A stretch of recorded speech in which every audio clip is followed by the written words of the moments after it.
Okay, so here we are. Philosophical thoughts on motherhood number 2. And I'm gonna try to be more organized this time, a little less meandery. But I think one of the things that, that we're trying to do here is we're trying to add, we're trying to cut through the noise of motherhood and provide context and clarity, I think, to this all-consuming occupation, or not all-consuming, but lifelong, very. Again, we're looking to go deep into what it means to be a mother, or what kind of mother we want to be, or if we want to do things differently than the way we were raised, and whatever. But to look at motherhood in a very large, from a very large perspective, as far back as we can step, like as if you're at the Grand Canyon and you've got this like really wide angle lens, right? You just want to like do this whole panoramic.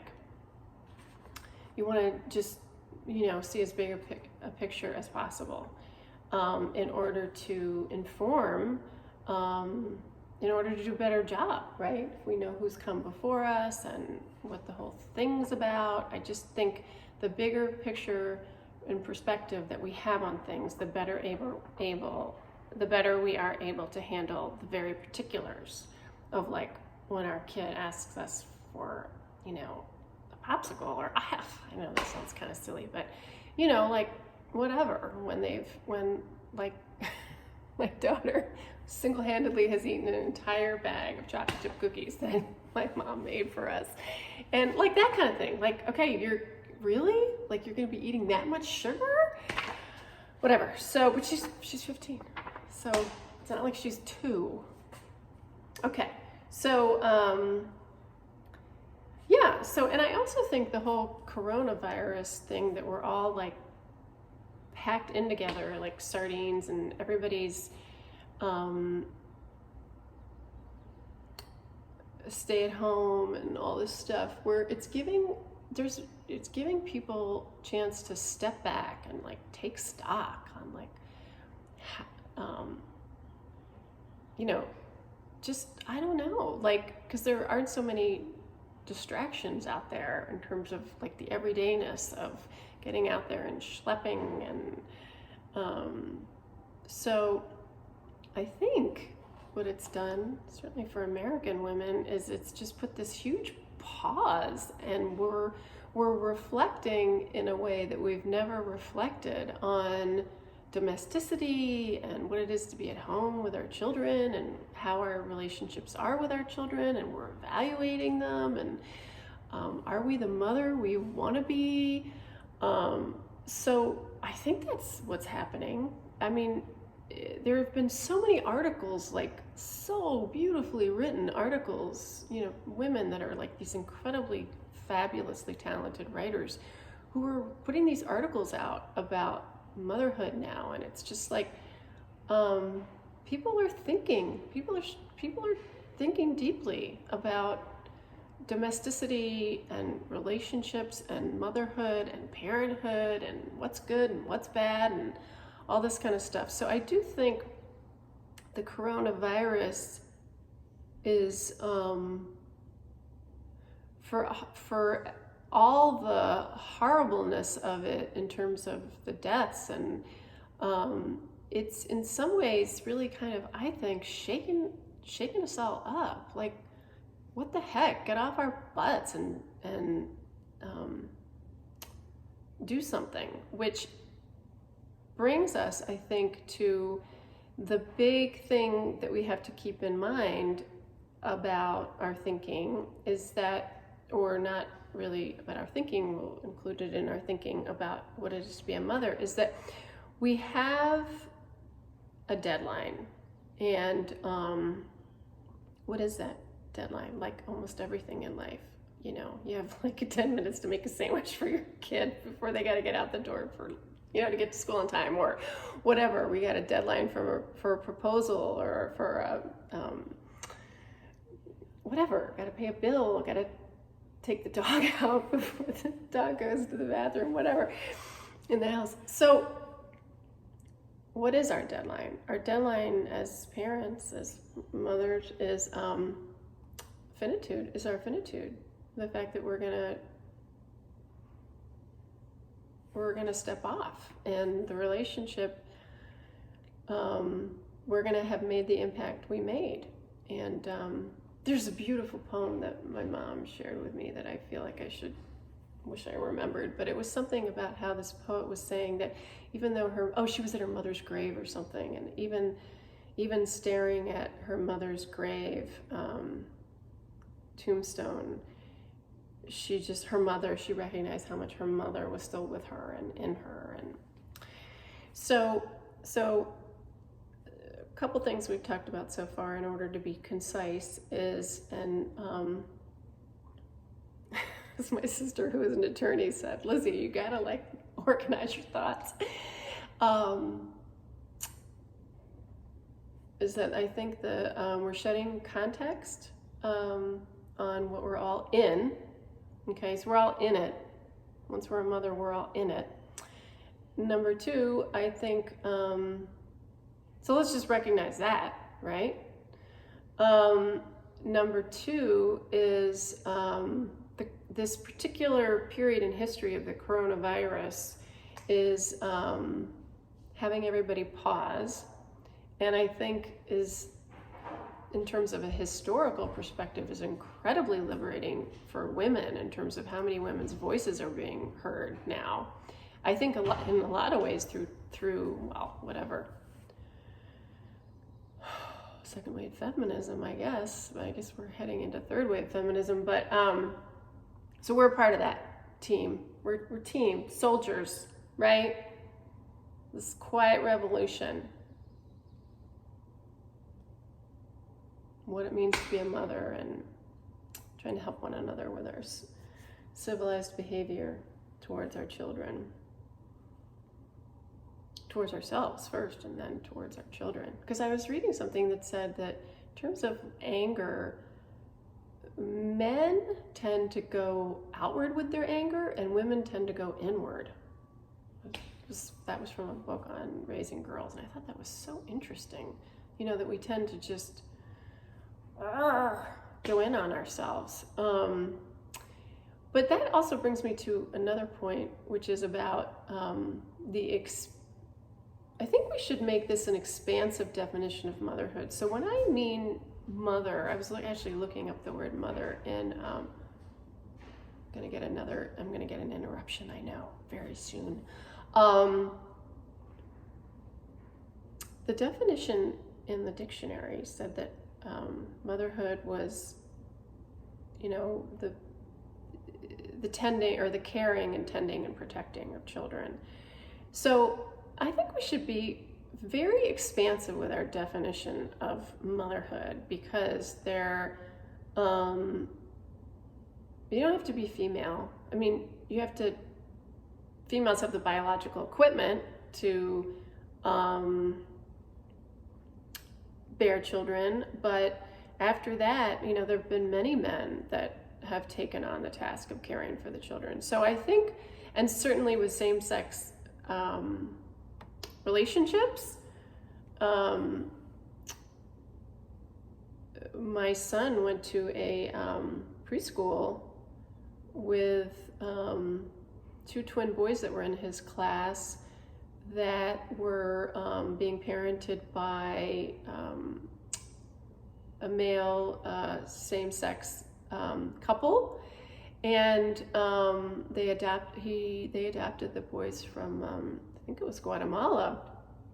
But my point is that whoever, I think when we're talking about motherhood, the definition is whoever is providing the majority of care.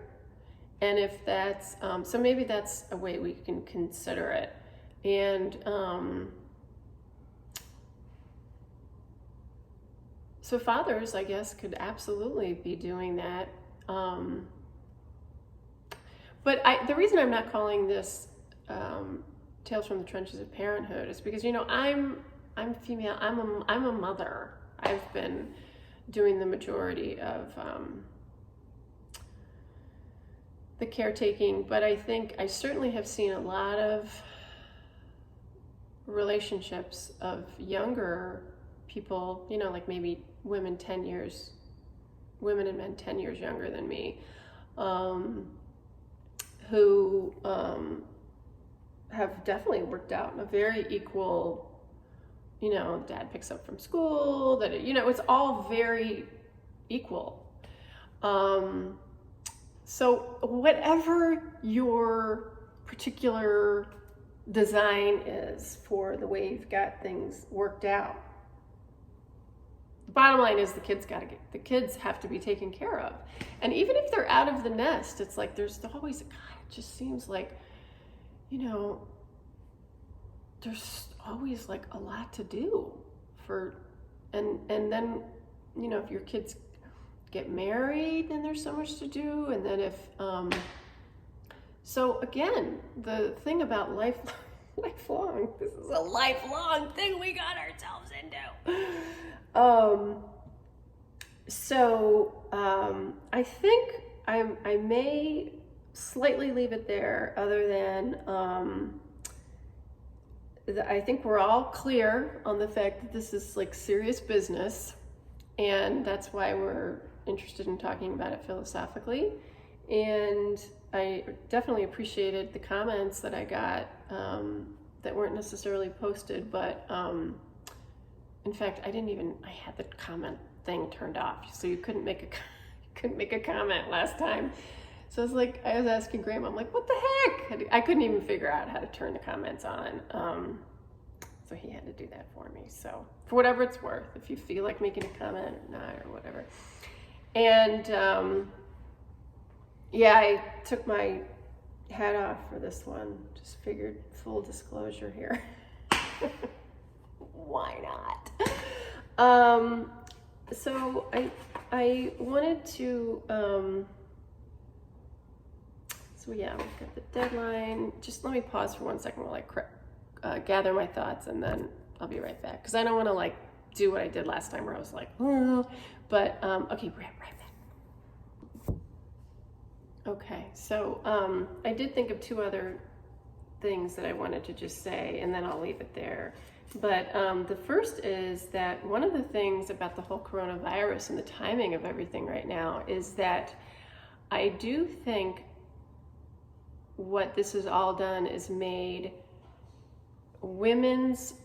traditional women's work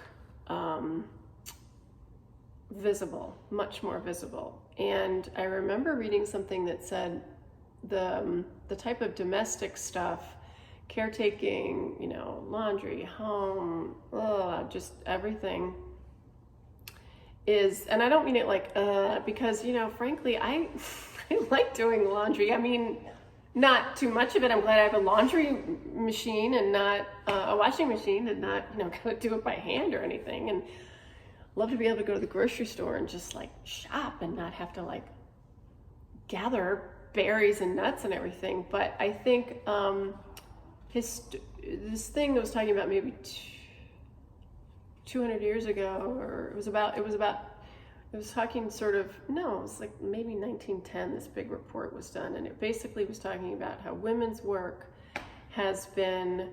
was undervalued, underappreciated, and invisible. So I think what's happening now with the coronavirus is we're making this, women's work is now being made very visible. The value of it. So, what the heck? Why? Let's just start with the fact that mothers are not compensated adequately, financially. Hello? And let's imagine a future, certainly for these young girls coming up women and men are going to parent. Let's imagine a future where, superstar athletes are not paid, millions and millions of dollars, but that people who decide to take care of children make that kind of money. Like, what the heck? Why not? Don't you think, isn't it more meaningful to tend and caretake children, helping mold them and shape them? I mean, isn't that more meaningful than picking up running around with a ball? I mean, I'm not in any way, about sports, but come on, let's talk about what's meaningful and important for the future. So I really think that should be on the table. That's a whole political thing, of course, to get that. So maybe 200 years from now, but that's the way it should be. Women or caretakers of children and teachers. You are your child's first teacher, should be compensated certainly as comparably as, like a Tiger Woods or a Roger Federer, you name it. And so I believe that the coronavirus is making visible women's work and the value of it. We're elevating the value of our work that we've been doing for free. And then, so I think that's it. I know there was one other thing that I wanted to say, but whatever, there's always next time. And so thank you for spending a little time philosophizing. It's fun to go deep, isn't it? That's the whole thing. We want to have these time together fun.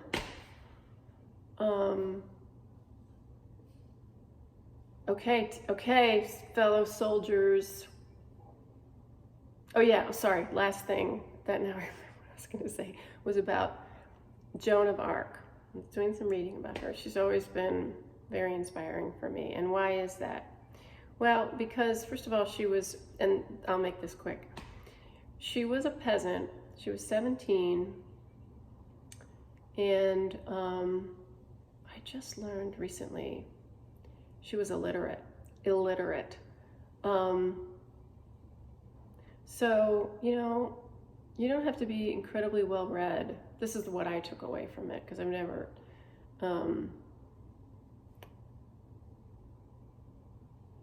look at these people who are able to just like read these philosophical tomes of like whatever, Descartes and the whole Western canon of philosophical thinkers. And I'm like, oh my God, I can't sit there and read all those books. I've got too much laundry to do or whatever. Too many meals to make. It's just whatever. Photography, whatever, you name it. Gotta call my mom back, that kind of stuff. So when I read that Joan of Arc was illiterate, I said to myself, okay, I can do this. You don't have to we can do this in a more, this is not armchair philosophy. This is a pragmatic philosophy.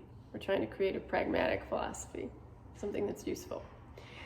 So, but why Joan of Arc is inspiring? I mean, she was not a mother, but she's inspiring because she was female and because she didn't want to fight, take up the good fight. In her case, she was trying to save France from the English, British, but she stood up. She didn't want to leave her peasant life. She was weaving and caretaking of animals, but she lived in a small village. But she felt the call so strongly to stand on her principles, which is which was Christian. She was Christian. So that's what we're doing here. We're taking a stand. I mean, I'm not Christian, but I follow a different, well, as many of you know, the philosophy of autonomy in life, American homegrown philosophy of, But my point about Joan of Arc is that I think she's a very inspiring, because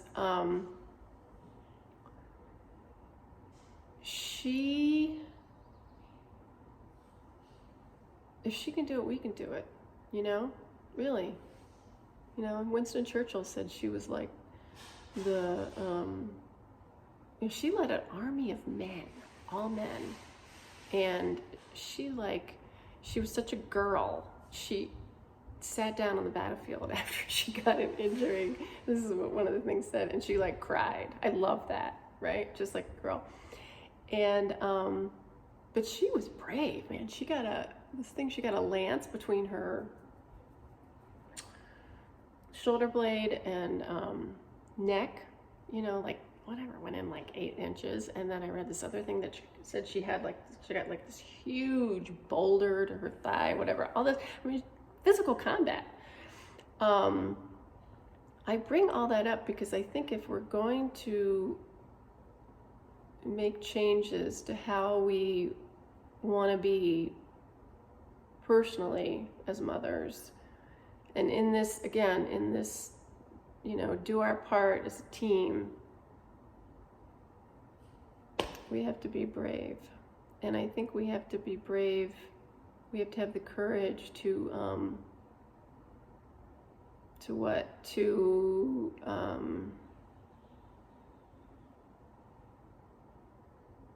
say no to ourselves when we know we're going down the wrong direction.